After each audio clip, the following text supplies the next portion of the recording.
Hello guys! So this is late upload na. Medyo tinatamad lang mag-edit. So ayan ang anak ko, nag-arcade na naman siya. Sobrang happy siya dyan kahit na medyo maliit na sa kanya. Kasi big girl na anak ko 7 years old na siya, diba?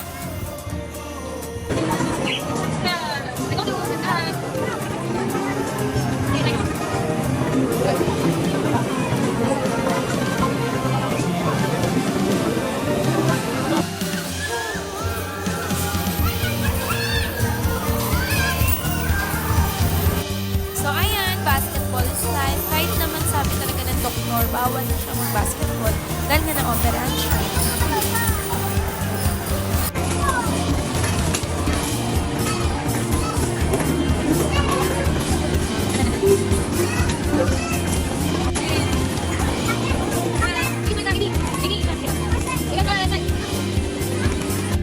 So, syempre, nakugutom kami. So, dito kami kakain. So, super abot kaya meals lang. Syempre, we don't have enough money na.